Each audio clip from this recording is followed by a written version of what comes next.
మీ ఎలాంటి వ్యాపార ప్రకటనలకైనా వెంటనే మా ఛానల్ సంప్రదించండి. శుక్లాంబరధరం విష్ణుం శశివర్ణం చతుర్భుజం ప్రసన్నవదనం ధ్యాయేత్ సర్వవిఘ్నోపశాంతయే. ఓం గం గణపతయే నమః. ఓం శ్రీమాత్రే నమః. ఓం శ్రీ గురుభ్యో నమః. ధనుసు రాశి గురించి తెలుసుకుందాము. ధనుసు రాశి, ధనుర్రాశి కూడా అంటాం మనం. 1st April 2026 to 30th April 2026 ఈ నెలల్లో ధనుసు రాశి వారికి ఎలా ఉంటుంది? కొంచెం ముందర మనం ఏంటంటే గ్రహాల యొక్క స్థితిగతులు తెలుసుకుందామండి. అంటే ఏ రాశిలో ఏ గ్రహం ఉంది తెలుసుకుందాం. మేషరాశిలో శుక్రుడు, అలాగే రవి ఎగ్జాల్టేషన్లోకి వస్తున్నాడు. 14 నుంచి వస్తున్నాడండి, మారుతున్నాడు. ఎగ్జాల్టేషన్ ఉంటాడు, బ్రహ్మాండంగా ఉంటాడు, భాగ్యాధిపతి, ఎక్స్ట్రాడినరీ ఆయన ఉండడము. బుధుడు కూడా 30 తారీఖు నుంచి మేషరాశిలో ఉంటాడు.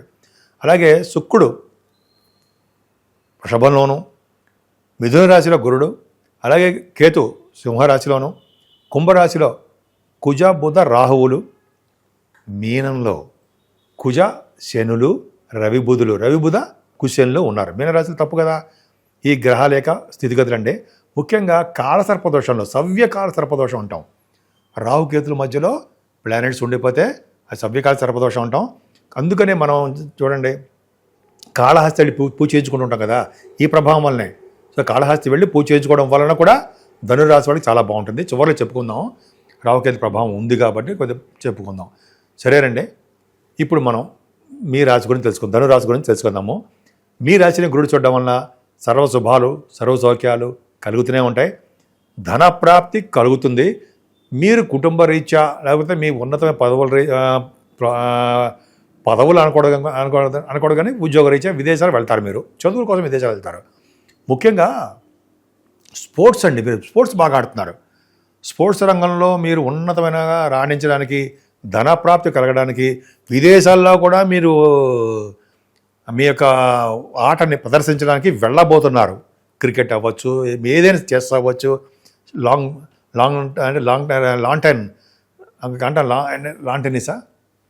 టెన్నిస్ అవ్వచ్చు. ఉదాహరణ చెప్తాను అనుకోండి. సో ఈ విధంగా మీరు మీ స్పోర్ట్స్ రీత్యా విదేశాలు వెళ్ళడము, ప్రైజెస్ కొట్టడము, అదృష్టం కలగడము జరుగుతుంది. సరేనండి, విద్య గురించి మాట్లాడుకుందాం. శని కుజులు 4వ స్థానంలో ఉండడం వలన విద్యలో చాలా ఆటంకాలు ఏర్పడతాయి. ముఖ్యంగా విద్యార్థులకు కూడా చిన్న చిన్న ప్రాబ్లమ్స్ ఎదురవుతూ ఉంటాయి. వాళ్ళకి ఒంట్లో బాగుండిపోవడము, అయితే చిన్న చిన్న మైనర్ ఆపరేషన్స్ జరగడము, లేకపోతే ఒంటి మీద బ్లడ్ కనపడము, నీటి వల్ల ప్రమాదం కలగడము. విద్య కోసం కొంతమంది నదులు దాడుతూ ఉంటారు, నదులు ప్రవాహాలు దాడుతుంటారు, దానివల్ల ప్రమాదం కలగడము, వాన వల్ల ప్రమాదాలు కలగడము. ఇవి జరగడానికి అవకాశాలు మాత్రమే ఉన్నాయి తప్ప నిజంగా జరుగుతుందని చెప్పట్లేదండి. విద్యలో ఈ నెల మొత్తం కూడా విద్యలో ఆటంకాలు ఏర్పడుతున్నాయి.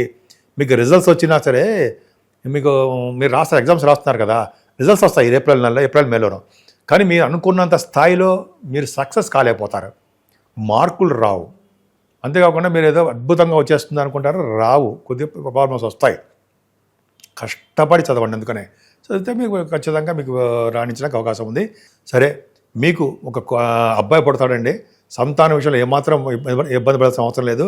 సంతాన ప్రాప్తి, అబ్బాయి అమ్మాయి కూడా ఉంటారు. అలాగే సాహిత్య రంగంలోనూ, కళారంగంలోనూ, సినిమా రంగం ఉందాం. సినిమా రంగంలో కూడా మంచి అద్భుతమైన ప్రతిభ ఉంటుంది. స్టాక్ మార్కెట్లో కూడా ధన ప్రాప్తి కలిగి తీరుతుంది. పంచమ స్థానంలో రవి ఉచ్చస్థితిలో ఉన్నాడంటే మీ అబ్బాయిలు అద్భుతంగా బాగుంటారు. మీ అబ్బాయిలకి అమ్మాయిలు కూడా, ముఖ్యంగా రవి అబ్బాయి కాబట్టి వాళ్ళు ఉద్యోగ రీత్యా, విద్య రీత్యా, ఉన్నతమైన విద్య రీత్యా కూడా మీ అబ్బాయిలు బాగుంటారు. మీ జాతక ప్రకారము వాళ్ళకి కలిసి వస్తూ ఉంటుంది. వివాహాది వేడుకలు, వివాహ శుభకార్యాలు మీ ఇంట్లో జరుగుతాయి. ప్లస్ అంతేకాకుండా మీరు విదేశాలు వెళ్ళడానికి కూడా అవకాశం ఉంది. అంటే మీ రాష్ట్రాధిపతి 7వ స్థానంలో ఉండడం వల్ల విదేశాలు వెళ్ళడము, అనుకున్న సంబంధము, కోరుకున్న సంబంధము, మీకు నచ్చిన సంబంధం జరుగుతుంది, అవకాశాలు ఉన్నాయి. మీ తల్లిగారికి కూడా ఒంట్లో బాగలేదండి బాబు, మీ తల్లిగారికి ఆపరేషన్ జరుగుతుంది, జరగాలని కోరుకోవట్లేదండి. ఆవిడికి ఏదో ప్రాబ్లం ఉండడం వల్ల ఆపరేషన్ జరగడము, బ్లడ్ కనపడము, అయితే అనారోగ్య సమస్యలు ఉండడము తల్లిగారికి కూడా ఉంటుంది. మీకే చదువులోనే కాదు, తల్లిగారికి కూడా ప్రాబ్లమ్స్ ఉంటాయి. రైతులకు కూడా పంటలు నష్టాలు వస్తూ ఉంటాయి. భూములు, వాహనాలు కొనుక్కునే వాళ్ళకి కూడా నష్టాలు ఉంటాయి. కొంచెం జాగ్రత్తగా ఉండాల్సిందే. 30 సంవత్సరాలకు ఒకసారి శని కుజులు మీనరాశిలోకి చతుర్థ భావంలోకి మీకు వస్తున్నారు అలాగా. దానివల్లనే ప్రాబ్లమ్స్ అన్నీ క్రియేట్ అవుతున్నాయి. కంఫర్టబుల్నెస్ తగ్గిపోతుంటుంది, కష్టపడడం ఎక్కువగానే ఉంటుంది. భార్యాభర్తలు వైవాహిక జీవితము, సంసార సంబంధించిన విషయాలు చక్కగా బాగుంటాయి. కేంద్రాధిపత్యం వచ్చినా సరే సప్తమ భావంలో గురుడు ఉండడం వల్ల అన్ని శుభాలు జరుగుతాయి. వ్యాపారాభివృద్ధి కూడా కలిగిస్తూ ఉంటాడు. సప్తమ స్థానాన్ని కళత్ర స్థానము, సుఖస్థానము అంటాం కదా, అదృష్ట స్థానం అంటాం. ఖచ్చితంగా బాగున్నాయి. మీ భాగ్యస్థానం చూసుకుంటే ఉన్నతమైన విద్య రీత్యా మీరు విదేశాలు వెళ్ళి తీరుతున్నారు. కేతు భాగ్యంలో ఉన్నాడు. అంతేకాకుండా భాగ్యాధిపతి ఉచ్చస్థితిలో బ్రహ్మాండంగా ఉన్నాడు. తీర్థయాత్రలు చేస్తారు, మీరు దైవ దర్శనాలు చేసుకుంటారు. మీ నాన్నగారికి బాగుంటుంది. నాన్నగారికి సంబంధించిన ఆస్తిపాస్తులు, నాన్నగారికి సంబంధించిన ధనము ప్లస్ మీ ధనము కలిసి ఉంటుందండి. నాన్నగారికి చాలా రైజింగ్లో ఉంటారు. మీ నాన్నగారు రైజింగ్లో ఉండడం అంటే మీ నాన్నగారికి ఏప్రిల్ మొత్తం బాగా కలిసి వస్తుంది. విదేశాలు కూడా తీసుకెళ్తుంటారు. మీ ఉన్నతమైన విద్య వస్తూ ఉంటుంది. మీరు ఇంజనీరింగ్ విద్య అవ్వచ్చు, లా రిలేటెడ్ అవ్వచ్చు, ఎంఎస్ అవ్వచ్చు, ఎండి, డాక్టర్స్, టెక్నికల్ ఎడ్యుకేషన్, వీటి కూడా అద్భుతంగా రాణిస్తారండి. అందుకనే గణపతి ఆరాధన చేయాలి ఎక్కువ మీరు అంటుంటాం మనం. సో అదొకటి బాగుంది. కానీ ప్రొఫెషనల్గా అంటే ఉద్యోగపరంగా చిన్న చిన్న ప్రాబ్లమ్స్ ఎదురవుతున్నాయండి మీకు. 10th హౌస్ లార్డ్ బుధుడు కూడా మీకు 4th భావంలో ఉన్నాడు. 10th హౌస్ లార్డ్ 4th భావంలో ఉన్నాడంటే అర్థం ఏంటంటే మీ ఉద్యోగరీత్యా విదేశాలకు కూడా వెళ్తారు. అంటే మీరు ఉద్యోగం సంపాదించుకోవడం కోసము విదేశాలు వెళ్తారు. కానీ శనీశ్వరుడు ఒక్కడే మీకు 4th భావం దశమస్థానం చూడలేదు. 4 గ్రహాల యొక్క దృష్టి దశమస్థానంగా ఉంది కాబట్టి ఉద్యోగంలో ఎటువంటి ఆటంకాలు వస్తాయి ఆటంకాలు, వాటిని నిలదొక్కుంటారు. కొంతమంది సాఫ్ట్వేర్ రంగం అనుకుందాము, సాఫ్ట్వేర్ రంగంలో ఉద్యోగాలు పోతూ ఉంటాయి. ಮತ್ತೆ వాళ్ళ యొక్క భవిష్యత్తు అమ్మ బాబోయ్ అనుకుంటుంటాము. కాబట్టి వాళ్ళ యొక్క భవిష్యత్తు కొద్ది చిన్న ప్రాబ్లమ్స్ వస్తాయి. అలాగే గవర్నమెంట్ సంబంధించిన ఉద్యోగస్తులకు కూడా ప్రాబ్లమ్స్ వస్తాయండి. అంటే మీకు బహుశా ప్రమోషన్స్ రావడం ఆగిపోవడము, ఫైనాన్షియల్గా కొంచెం చిన్న ప్రాబ్లమ్స్ ఏర్పడము, కొంచెం చిన్న ప్రాబ్లమ్స్ వస్తూ ఉంటాయి. కానీ వ్యాపార మూలకంగా ధనప్రాప్తి కలిగి తీరుతుంది. అరే ఉద్యోగం కంటే వ్యాపారం విన్నరా అనే పరిస్థితికి వస్తారు. ఎందుకంటే లాభస్థానాన్ని గురుడు చూడడం వలన ఇంటర్నేషనల్ ట్రేడింగ్, విదేశాల్లో కూడా మీకు ట్రేడింగ్ వ్యాపారం ఉంటుంది. అందుకనే మీకు బాగా రాణిస్తారు. విదేశాల్లో మీరు ఏ వ్యాపారం చేసినా సరే, అంటే గోల్డ్, సిల్వర్, వస్త్ర వ్యాపారాలు, stationery, food, automobile industries, real estate రంగ వ్యాపారాలు, ఇవన్నీ కూడా ధనప్రాప్తి కలిగి తీరుతుంది. మీ ధనురాశి వారికి ఖచ్చితంగా వ్యాపార మూలంగా బాగుంది.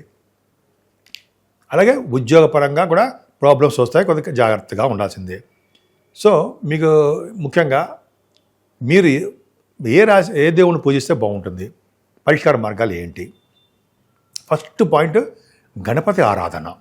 గణపతిని అంటే మనకి పౌర్ణమి చవితి వస్తుంది, ఆ టైంలో స్వామివారిని సింధూరంతో కూడా పూజిస్తారు వినాయకుడిని. అలాగే గరిగితో కానీ పూజించడం వలన కష్టాలన్నీ గట్టెక్కుతాయి. మీ తల్లిగారికి బాగుంటుంది, విద్యలో రాణిస్తారు, ఉద్యోగపరంగా బాగుంటుంది, వ్యాపార మూలకంగా వ్యాపార పరంగా కూడా చాలా బాగుంటుంది. భార్యాభర్త యొక్క దాంపత్య జీవితం బాగుంటుంది ఒక్క వినాయకుడిని పూజించడం వలన. సరే, అంత అద్భుతమో. అంతేకాకుండా సుబ్రహ్మణ్యుడిని ఎప్పుడు వదలకూడదు. అత్యంత రాజయోగారు కూడా మంచి యోగా ఇచ్చే భగవంతుడు సుబ్రహ్మణ్యుడు. ఆయన పూజించడం వలన సకల శుభాలు, సకల ఐశ్వర్యాలు కలిగి తీరతేయడంలో సందేహం లేదు. ఈ యాక్సిడెంట్స్ నుంచి తప్పించుకోవాలనుకుంటే వినాయకుడిని సుబ్రహ్మణ్యంతో పాటు వెంకటేశ్వర స్వామి ఆరాధన, అంతేకాకుండా 7 శనివారాలు శనీశ్వర తైలాభిషేకం చేసుకోవడం వలన, అఖండ దీపారాధన వెంకటేశ్వరం దగ్గర పెట్టడం వలన కూడా శని కుజుల వలన దోషాలు పరిహారం అయి తీరుతాయి. నేను మీ వాడ్రేవాదినారాయణరావు, ఆది ఆస్ట్రాలజీ. మీ వ్యక్తిగత జాతకాలు చూపించుకోవాలనుకుంటే నా ఆది ఆస్ట్రాలజీకి మీరు ఫోన్ చేయొచ్చు. Date of birth, time of birth, place of birth 3 ఉండాలండి. ఖచ్చితంగా మనం చేయొచ్చు. అంతేకాకుండా వాస్తు సంబంధించిన విషయాలు కూడా నేను మీకు సలహాలు ఇవ్వగలను.